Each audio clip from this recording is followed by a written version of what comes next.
Where three rivers meet, destiny flows strongest. Love conquers fear, courage births hope, and friendship bridges all worlds. The wise know that endings birth beginnings. Captain Nathan Rivers stood on the deck of the steamboat Prairie Star, watching the morning mist rise from the Arkansas River. His weathered hands gripped the railing as he gazed toward the horizon, knowing this would be his final journey to Fort Smith. The railroad companies were expanding westward, and soon his beloved riverboat would be nothing more than a memory.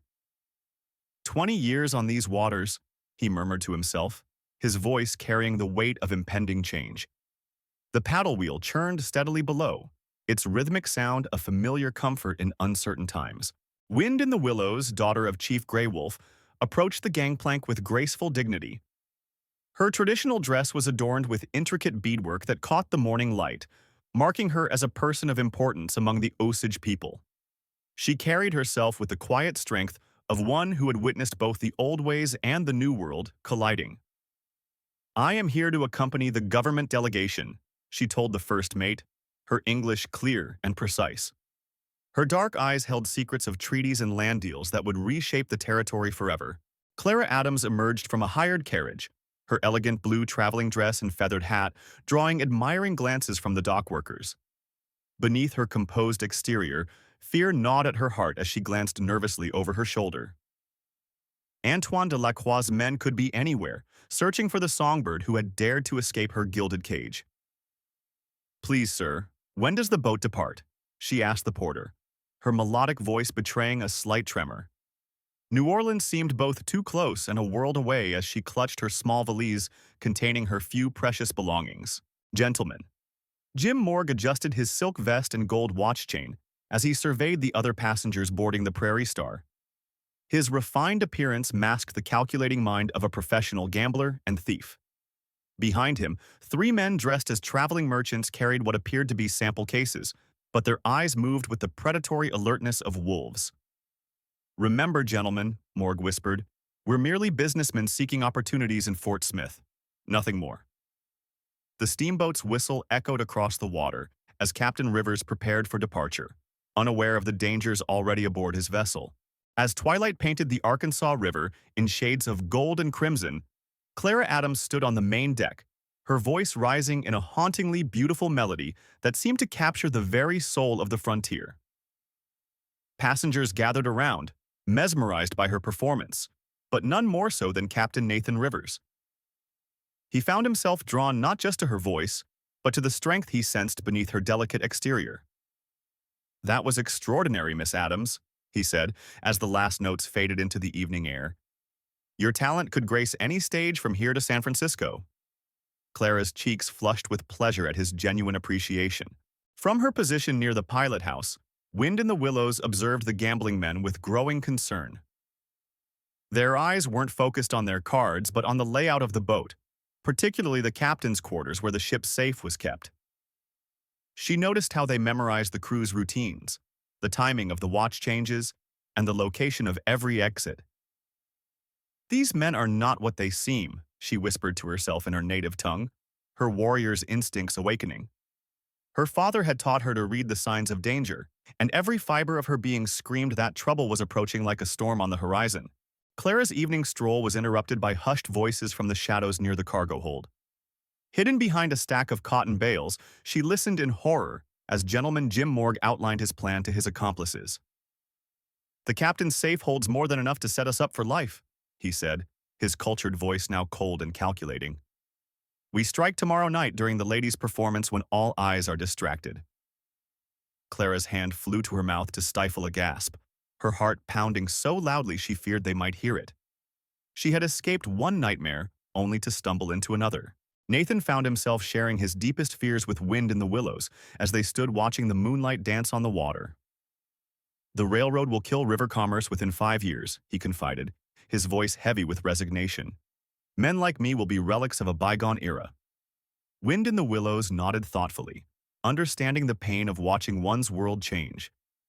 "My people have learned that survival means adapting while honoring what came before," she replied wisely. "Perhaps there is a different path for you, Captain, one that bridges the old ways with the new." Meanwhile, Clara wrestled with her conscience, knowing she must warn Nathan of the danger aboard his beloved boat. In the privacy of the captain's quarters, Clara's composure finally cracked as she revealed her tortured past to Nathan. "Antoine de la Croix owned me in all but name," she whispered, tears streaming down her face. "He controlled every song I sang, every breath I took. When I tried to leave, he threatened to destroy anyone who helped me." Nathan's jaw tightened with righteous anger as he gently took her trembling hands. "You're under my protection now, Clara. No man will ever control you again." His words carried the weight of a sacred oath, and for the first time in years, Clara felt truly safe. Wind in the Willows sought out the captain with urgent news that made his blood run cold. "There are river pirates operating in these waters," she warned, her voice steady despite the gravity of her words. "Red Mary and her gang have been raiding wealthy vessels for months. My contacts among the river tribes speak of a woman with flame-colored hair who shows no mercy to those who resist." Nathan realized with growing dread that his steamboat had become a target for not one, but two separate criminal enterprises. The peaceful river journey was transforming into a deadly gauntlet. "Gentlemen." Jim Morg's calculating eyes had noticed Clara's nervous behavior, and his suspicions were aroused. "The songbird has been acting strangely," he murmured to his lieutenant, a scarred man named Hendricks. "I believe she may have overheard our conversation last night." His voice carried the cold menace of a man who had eliminated problems before. "Have the boys keep a close watch on her. If she becomes a liability, we'll deal with her accordingly." Hendricks nodded grimly, understanding the unspoken threat. Clara's beautiful voice might soon be silenced forever. Using her deep connections among the river tribes, Wind in the Willows began gathering intelligence about Red Mary's movements. She sent subtle signals to Osage scouts positioned along the Arkansas River, asking them to track the pirate vessel and report back. "Knowledge is our greatest weapon," she told herself, remembering her father's teachings about warfare. Her fingers worked swiftly to prepare traditional smoke signals that would alert her people to the approaching danger. Meanwhile, Nathan studied his river charts with new urgency, searching for defensible positions should they come under attack from these ruthless river wolves. Under the cover of darkness, Nathan quietly distributed rifles and ammunition to his most trusted crew members. "We're facing threats from two directions," he explained in hushed tones to his first mate, Tom Bradley. "Keep the weapons hidden but ready. If trouble starts, protect the passengers first." His weathered hands checked each rifle with practiced efficiency, memories of his service in the war between the states flooding back. Clara and Wind in the Willows had become his closest allies in this dangerous game, and he would trust them with his life. The peaceful river journey had transformed into a military operation. Smoke signals rose from the riverbank as Wind in the Willows communicated with her people using the ancient language of fire and wind. Her graceful movements seemed like a dance, but each gesture carried urgent meaning to the Osage warriors watching from hidden positions along the Arkansas River. "Shadow the great boat," her signals commanded. "Be ready to strike when the eagle calls." Her father, Chief Grey Wolf, would understand that his daughter faced mortal danger and would mobilize the tribe's finest warriors. The old treaties with the government would be honored, but family loyalty ran deeper than any written agreement. Clara threw herself into her role as unwitting accomplice, using her natural charm to distract passengers while Nathan's men prepared their defenses. "Ladies and gentlemen," she announced with a radiant smile, "I shall be performing a special concert tomorrow evening featuring songs from across our great nation." Her melodic voice carried no hint of the terror that gripped her heart, but Nathan caught the subtle tremor in her hands as she spoke. The performance would serve as cover for the final preparations, but it would also signal the beginning of the most dangerous night of their lives. Jim Morg and his men made their own preparations, studying the layout of the captain's quarters with professional thoroughness. "The safe is here," he whispered, sketching a rough map on a piece of paper. "2 guards at most, and they'll be distracted by the entertainment." His confederates nodded, checking their concealed weapons and reviewing their escape routes. Meanwhile, miles downstream, Red Mary's pirate vessel lurked in the shadow of a narrow canyon, her crew preparing for an ambush that would trap the Prairie Star in a deadly crossfire. The stage was set for a night of violence and betrayal. Clara's voice soared through the evening air as she performed her most captivating songs, drawing every passenger's attention to the makeshift stage on the main deck. But beneath her serene exterior, her heart raced with anticipation of the violence to come. As she reached the crescendo of a haunting ballad, shadows moved near the captain's quarters where Jim Morg and his men began their assault on the safe. The sound of splintering wood was masked by applause from the enchanted audience, but Nathan's sharp ears caught the telltale sounds of forced entry. He gave a subtle signal to his armed crew members positioned around the deck. The tranquil evening exploded into chaos as Nathan's men confronted the thieves in the narrow corridor outside his quarters. "Drop your weapons," shouted Tom Bradley, but Jim Morg's response was a flash of steel as he drew his blade. The confined space erupted in brutal hand-to-hand combat, with furniture splintering and lanterns crashing to the floor. Nathan himself grappled with Morg, their struggle a deadly dance of desperation and skill. The gentleman's refined exterior melted away, revealing the vicious criminal beneath as he fought like a cornered wolf, his cultured voice now a snarl of rage and determination. Wind in the Willows moved through the panicked passengers with the fluid grace of a trained warrior, guiding women and children to safety while keeping watch for any of Morg's accomplices who might threaten the innocent.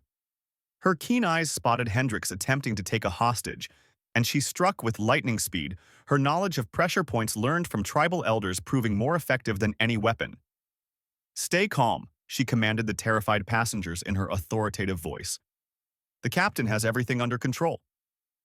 But even as she spoke these reassuring words, her warrior's instincts told her this was only the beginning of their troubles. Clara's voice never wavered as she continued her performance, though tears of fear streamed down her cheeks as she watched the man she had come to love battling for his life. Her song became a beacon of hope for the frightened passengers, a reminder that beauty and courage could exist even in the darkest moments.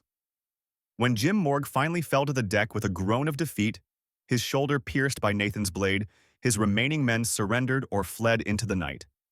But their victory was short-lived, for in the distance the sound of approaching paddle wheels announced the arrival of an even deadlier threat sailing through the darkness toward them. As the Prairie Star navigated the treacherous canyon waters, the darkness erupted with the thunder of cannon fire from the hidden pirate vessel. Red Mary's ship emerged from the shadows like a phantom, her crew's wild battle cries echoing off the rocky walls. "All hands to battle stations," Nathan commanded, his voice cutting through the chaos as he took the wheel with bloodied hands. The wounded captain refused to yield command, even as his shoulder throbbed from his earlier fight with Jim Morg. The narrow waterway had become a death trap, with towering cliffs on both sides preventing any escape from the merciless assault. Red Mary herself stood at the bow of her vessel, her flame-colored hair whipping in the wind like a banner of war.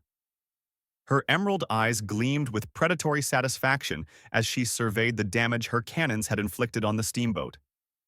"Surrender now, and your deaths will be swift," she called across the water, her voice carrying the authority of someone who had never known defeat. Her crew of river wolves howled their approval, their weapons glinting in the moonlight as they prepared to board the crippled Prairie Star. This was a woman who had turned piracy into an art form, and tonight would be her masterpiece. A musket ball tore through Nathan's chest, sending him crashing to the deck in a pool of crimson. Clara's scream of anguish pierced the night as she rushed to his side, her beautiful gown staining red as she pressed her hands against his wounds. "Don't leave me, Nathan," she whispered desperately, her tears mixing with his blood. "I've only just found you." The captain's breathing was labored, his face pale as moonlight, but his eyes still burned with determination. "The boat.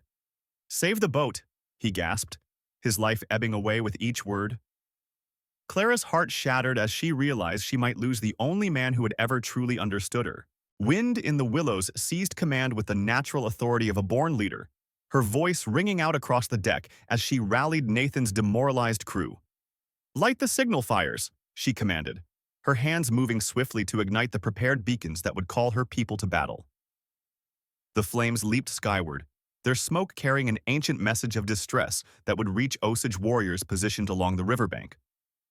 "Hold fast until help arrives," she shouted over the din of battle, her own rifle speaking with deadly accuracy as she picked off pirates attempting to board their vessel. The daughter of Chief Grey Wolf had become the Prairie Star's last hope for survival. The haunting war cries of Osage warriors echoed across the canyon as dozens of canoes emerged from hidden inlets along the riverbank. Chief Grey Wolf led the charge, his weathered face painted for battle as his braves paddled with supernatural speed through the treacherous waters. "My daughter calls for aid," he shouted to his men, his voice carrying the authority of generations. The signal fires had spoken their ancient language, and the tribe would honor their bonds forged in both blood and treaty. Red Mary's pirates suddenly found themselves caught between two forces, their predatory confidence beginning to waver as arrows whistled through the night air. The battle turned savage as Osage warriors swarmed over Red Mary's vessel, their traditional weapons proving devastatingly effective in close combat. Chief Grey Wolf himself engaged 3 pirates simultaneously, his tomahawk dancing through the air with deadly precision. "You dare attack under my protection?" he growled, his English heavily accented but his meaning crystal clear. The government treaties he had signed included provisions for protecting river commerce, and he would fulfill his obligations with honor. Red Mary's crew, accustomed to terrorizing defenseless merchants, found themselves facing warriors who had been born for battle and raised on tales of ancient victories. Red Mary realized her tactical advantage was dissolving as quickly as morning mist. "Fall back to the devil's den," she commanded, her voice still steady despite the chaos surrounding her. Her remaining crew fought desperately to disengage from the Osage warriors, using the darkness and their knowledge of hidden river channels to escape the trap that had become their hunting ground. "This isn't over, Prairie Star," she called out as her battered vessel limped away into the shadows. The Pirate Queen had been defeated but not destroyed, and her emerald eyes promised future vengeance as she disappeared into the labyrinthine waterways of the Arkansas River system. Clara refused to leave Nathan's side as Wind in the Willows worked frantically to save his life, combining her tribal healing knowledge with basic medical supplies from the ship's stores. "The bleeding has slowed," Wind in the Willows announced with cautious optimism, her hands steady as she applied pressure to his wounds. "But he needs proper care immediately." Clara's tear-stained face showed the first glimmer of hope in hours as Nathan's breathing became more regular. Chief Grey Wolf approached respectfully, his battle-painted face softening as he saw his daughter's concern for the wounded captain. "The white captain fought with honor," he said solemnly. "My people will remember this night." 3 days had passed since the battle, and Nathan finally opened his eyes to find Clara's worried face hovering above him. Her hand had never left his, and her vigil had been constant despite Wind in the Willow's gentle urgings to rest. "I thought I had lost you forever," Clara whispered, her voice breaking with emotion as fresh tears spilled down her cheeks. "When I saw you fall, my heart shattered into 1,000 pieces. I realized then that I love you, Nathan Rivers, with every fiber of my being." Her confession hung in the air like morning mist, vulnerable and beautiful, as she waited for his response with trembling hope. Nathan's weak hand reached up to touch Clara's tear-stained cheek, his eyes bright with fever but clear with purpose. "My dearest Clara," he whispered, his voice hoarse but filled with tenderness. "Your love has been my anchor through this darkness. I have loved you since the moment I heard your voice rise above the river's song." Despite his weakness, he struggled to sit up, determination overriding pain. "When I am strong enough to stand before God and your friends, will you do me the honor of becoming my wife?" The question escaped his lips like a prayer, carrying with it all the hope and dreams of a man who had found his other half. Wind in the Willows witnessed their tender exchange from the doorway, her heart swelling with joy at seeing love triumph over adversity. "The spirits have blessed this union," she said softly, stepping forward to place her hands over their joined ones. "I have watched you both face death with courage, and now I see you embrace life with equal bravery." Her words carried the weight of ancient wisdom as she offered her blessing.